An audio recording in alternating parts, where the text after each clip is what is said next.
Aire latérale et aire totale des solides, le cylindre et le cône. Regardez bien autour de vous et vous trouverez facilement une foule d'objets dans votre environnement se présentant sous forme de cylindre ou de cône. En voici quelques-uns.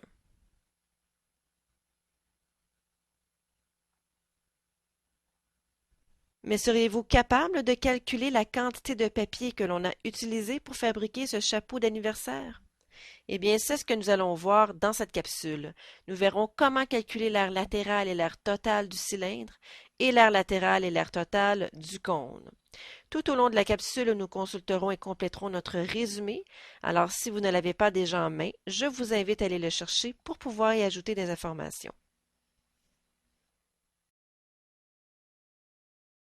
Section 1. Aire latérale et aire totale du cylindre.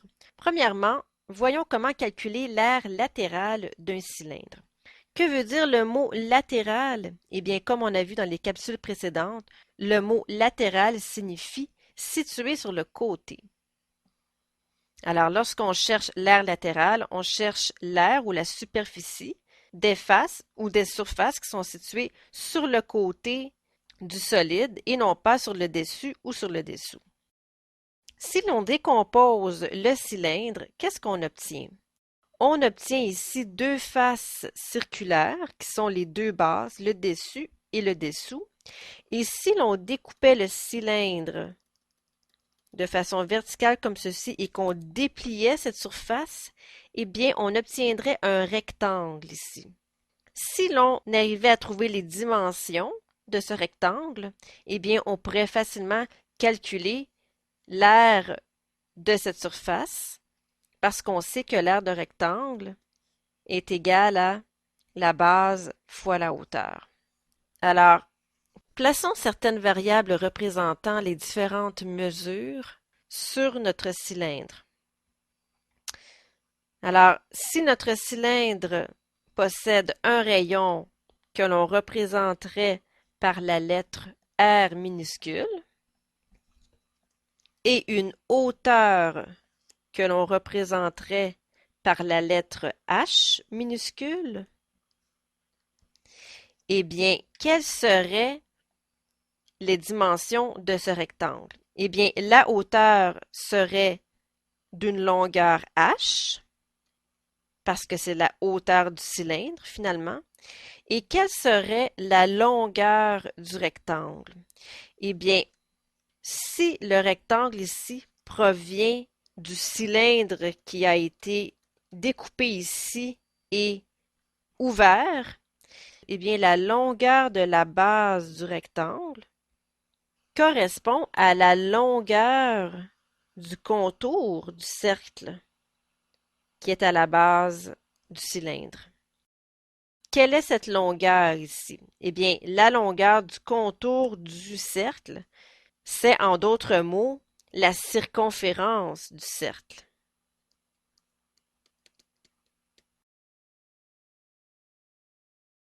Et quelle est l'expression représentant la circonférence d'un cercle de rayon R?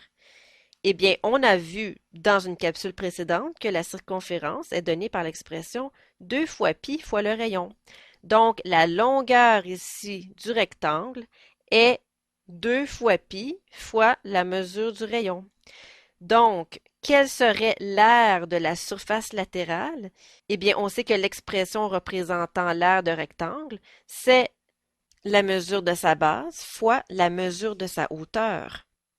Donc, l'aire de la surface latérale serait égale à 2 fois pi fois r fois la hauteur. Donc, l'aire de cette surface, c'est 2 pi RH. Voilà. Alors, voici la formule pour calculer l'aire latérale d'un cylindre, tout simplement. Alors, écrivons cette formule. R latéral pour un cylindre est égal à 2 pi r h.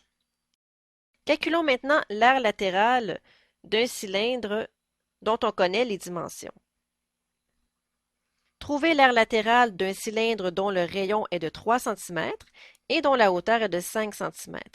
Alors, comme d'habitude, on applique notre formule, on l'écrit de façon générale, on trouve la valeur de nos variables. Quelle est la valeur de R ici? Le rayon est de 3 cm, donc R est égal à 3, et la hauteur est de 5 cm, donc H est égal à 5.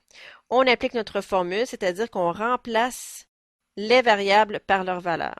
Alors, l'aire latérale sera égal à 2 fois pi fois le rayon qui est égal à 3 et fois la hauteur qui est égale à 5. On peut multiplier ici les constantes ensemble. 2 fois 3, 6. 6 fois 5, 30. Donc 30 fois pi. Si vous avez une calculatrice scientifique, vous pouvez utiliser le bouton correspondant à la valeur de pi. Si vous n'avez pas de calculatrice scientifique, vous pouvez utiliser comme valeur de pi 3,1416. Alors, 30 fois la valeur de pi donne 94,25 lorsqu'on arrondit au centième près. Et ce sont évidemment des centimètres carrés. Voilà. Voyons maintenant si vous êtes capable de déduire la formule de l'aire totale du cylindre. Alors, nous venons de voir que le cylindre est formé d'un rectangle et de deux cercles. Nous venons de voir également que l'aire latérale du cylindre est égale à 2 fois pi fois le rayon fois la hauteur. Et l'aire totale sera la somme de son aire latérale et des aires de chacune de ces deux bases. On a vu que les deux bases sont formées de cercles, de rayons R en général, et l'aire d'un cercle, c'est donné par la formule pi fois le rayon au carré. Alors, l'aire totale du cylindre sera égale à 2 pi RH plus pi R2 pour le dessus, plus pi R2 pour le dessous. Voilà, l'aire totale du cylindre est égale à 2 pi RH plus pi R2 pour le dessus, plus pi R2 pour le dessous, ce qui donne 2 pi RH plus 2 fois pi R2. Et de façon abrégée, eh bien, ça nous donne 2 pi R fois R plus H. Voilà la formule de l'aire totale d'un cylindre. Voilà. Appliquons cette formule dans notre exemple de cylindre de rayon 3 cm et de hauteur 5 cm. Alors, on sait que l'aire totale sera calculée par la recette suivante, 2 fois pi fois le rayon fois R plus H. Allons-y, on remplace les variables par leur valeur. Que vaut R ici? Le R vaut 3. Que vaut H? Le H vaut 5. Donc 2 fois pi fois le rayon. La valeur de R ici est de 3. On ouvre la parenthèse. La valeur de R, encore 3, plus la valeur de H, 5.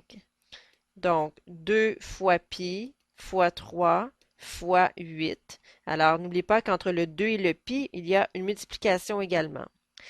Donc, on peut multiplier le 2 avec le 3 avec le 8. 2 fois 3, 6. 6 fois 8, 48.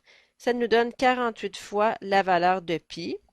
On peut utiliser le pi sur la calculatrice scientifique ou bien utiliser la valeur approximative 3,1416. Ça nous donne, en arrondissant au dixième près, 150,8 cm².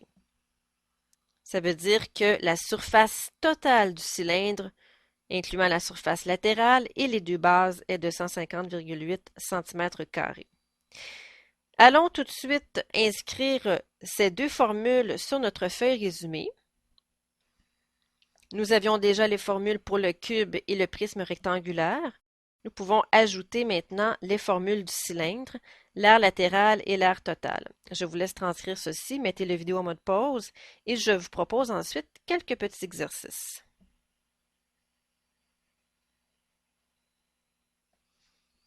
Exercice 1. Les propulseurs de la fusée Ariane 5 mesurent chacun 31 mètres de haut et 3 mètres de diamètre. La partie centrale d'un propulseur est de forme cylindrique, qui est ici. En supposant qu'elle mesure 24,8 mètres de haut, calculez l'aire latérale de cette partie pour un seul propulseur. Arrondissez au dixième près. Alors ici, le calcul de l'aire latérale pourrait être utile, par exemple, à prévoir la quantité de peinture pour recouvrir le propulseur. Je vous laisse faire ceci, mettez la vidéo en mode pause et je reviens ensuite avec la solution. Solution de l'exercice 1. On cherchait ici l'aire latérale de la partie qui était en forme de cylindre. On appliquait la formule 2πrh pour l'aire latérale. Nous connaissions ici la mesure du diamètre, mais nous ne connaissions pas la mesure du rayon. Donc, il fallait calculer la mesure du rayon pour l'inclure dans la formule. On pouvait trouver la valeur du rayon en divisant le diamètre par 2, ce qui donnait 1,5 m, et la hauteur était de 24,8 mètres. Alors, on a remplacé le R par 1,5, le H par 24,8, on a multiplié le tout, et ceci donnait, en arrondissant au dixième près, 233,7 mètres carrés. Voilà. Exercice 2. Doriane travaille à la conception des décors pour une comédie musicale. Elle doit peinturer une douzaine de barils en noir. On lui demande de peinturer la totalité de la surface de chacun de ces barils. En supposant que les barils sont de forme cylindrique, qu'ils possèdent un rayon de 45 cm et une hauteur d'1 mètre, calculez la surface totale à couvrir pour l'ensemble des 12 barils. Arrondissez au centième près. Je vous laisse faire cet exercice, mettez la vidéo en mode pause et je reviens ensuite avec la solution. Solution de l'exercice 2. Les informations que nous avions dans le texte étaient les suivantes. Doriane avait 12 barils à peinturer et elle devait peinturer la totalité de la surface de chacun de ces barils. Et on cherchait la mesure de la surface totale à couvrir. Donc, on devait d'abord trouver la surface totale d'un baril et ensuite, on devait multiplier cette valeur par 12. Pour calculer l'aire totale d'un baril, on avait besoin de la valeur du rayon et de la valeur de la hauteur. Le rayon était de 45 cm et la hauteur était de 1 mètre. Alors ici, il fallait faire attention parce que lorsque vous remplacez les variables par leur valeur, il est important que ces valeurs soient écrites avec les mêmes unités de mesure. Le 45 est en centimètres, alors il fallait transformer le 1 mètre ici en centimètres. 1 mètre est égal à 100 centimètres. Alors il fallait remplacer ici le H par 100. Alors, ça nous donnait 40 997,78413 fois 12 qui donnait la valeur suivante. Alors, c'est une grande valeur ici, 491 973,41 cm². Il était préférable de transformer cette grande valeur en mètres carrés pour donner une réponse de valeur inférieure. Alors, petit rappel, comment transformer des centimètres carrés en mètres carrés? Eh bien, rappelez-vous les petites boîtes suivantes. Vous aviez déjà vu que pour transformer des centimètres carrés en mètres carrés, il fallait effectuer une division par 100 une fois et par 100 une deuxième fois. Parce que lorsque vous travaillez avec des unités qui sont au carré, eh bien, chaque bon correspond à un facteur 100. Donc, divisé par 100 une fois, divisé par 100 deux fois, on se trouve à tasser notre virgule à gauche de 4 positions. 1, 2, 3, 4. Alors, la réponse, 49,2 mètres carrés. Voilà. Donc, l'aire totale des 12 barils est de 49,2 mètres carrés.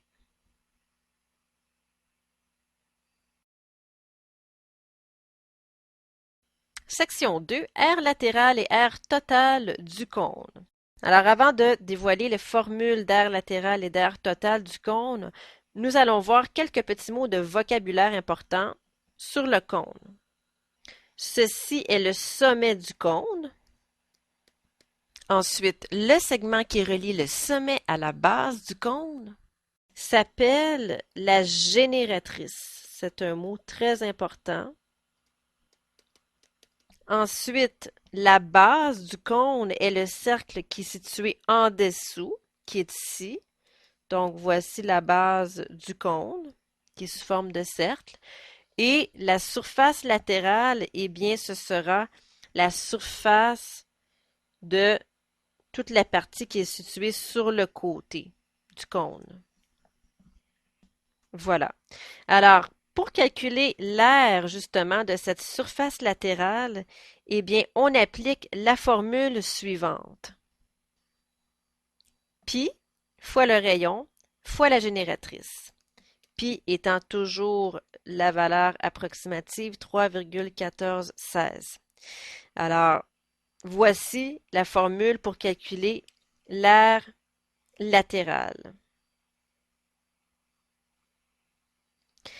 Maintenant, pour l'aire totale du cône, eh bien, l'aire totale sera facile à déduire, n'est-ce pas? Parce que si l'on sait que l'aire latérale est pi fois la mesure du rayon fois la mesure de la génératrice, eh bien, à cette aire latérale, on va ajouter l'aire de la base du cône.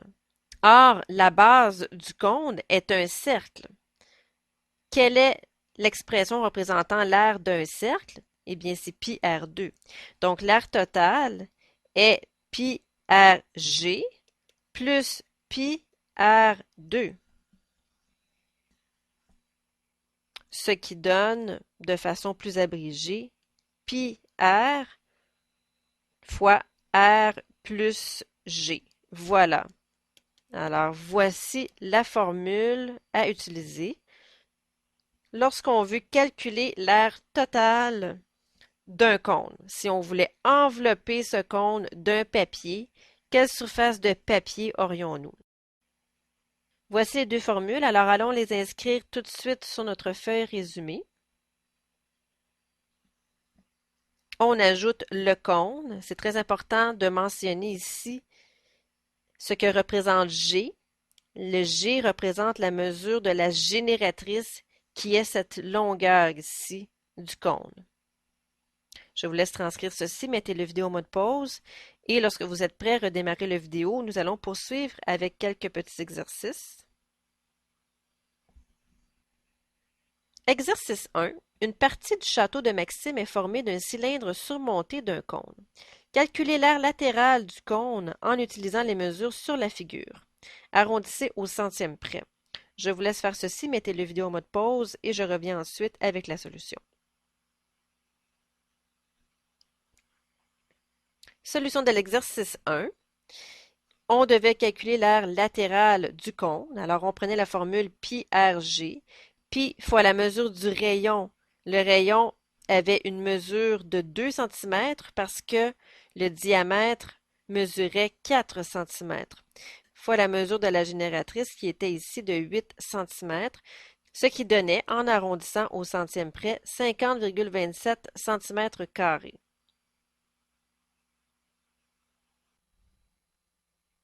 Exercice 2. Julien participe à la décoration du temps des fêtes dans un centre commercial près de chez lui. Il doit recouvrir d'un tissu vert la surface totale d'une décoration en forme de cône suspendue au plafond. Si la hauteur du cône est de 5 mètres et que son rayon est de 2 mètres, calculez le nombre de mètres carrés de tissu dont Julien aura besoin pour recouvrir ce cône. Arrondissez au dixième près. Je vous laisse faire ceci, mettez la vidéo en mode pause et je reviens ensuite avec la solution.